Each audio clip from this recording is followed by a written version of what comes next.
De groep van de Blue Devils, die in Ljouwert te gast is, bestaat uit haast 100 leden. Die sliepen en eten in de Ljouwersporthal het Kjellediekje. Ook de repetities ben hier nogal. En dat gaat er fanatiek aan toe. So, your other job is if an audience member is watching you, you're telling the audience member where to watch.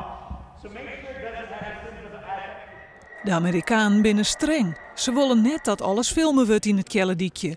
Ze mogen we Big Leagues net samen mensen wat vreeg je. Oh ja, als het diner even een half uurtje later is, dan zij in gedachten hadden, hebben we een probleem. Dus ja, dat zijn die dingetjes die we even moeten afstemmen en die we aan het regelen zijn. Een van de leden van de Blue Devils, die het wolf voor de camera maait, is de 22-jarige Koen Otten uit Hilversum. Hij shut uit naar de thuiswedstrijd in eigen land. Weet je toevallig wat er normaal gesproken in het Cambuurstadion klinkt? Ja, volgens mij wordt daar altijd gezongen en worden de voetballers daar aangemoedigd. Wat gaat er nu klinken in het Cambuurstadion?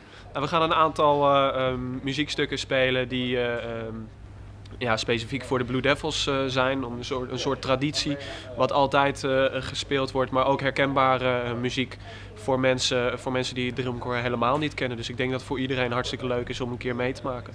Voor Koen is het heel speciaal dat er bij het drumkorps kwam is. Dat komt de Nederlander net zo vaak. De laatste Nederlander was 20 jaar geleden.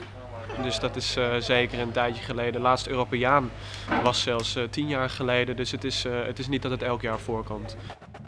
Ook de Frieske korpsen Advendo Snits, het Pasveerkorps Ljouwert, de Kostoe Stiens en de showband Marem nog een sneur mooi aan het Proud Event. Dat de opvolger is van het Jeddere Tap to Leeuwarden. Sneunemorgen is er al een demonstratie van de band te zien in het centrum van de stad. Ze gaan hierna nog naar Engeland, Italië en Zwitserland. Maar dat is alles wat ze doen. Dus ja, dat ze hier in Leeuwarden in het Cambuurstadion te zien zijn, dat is echt heel bijzonder.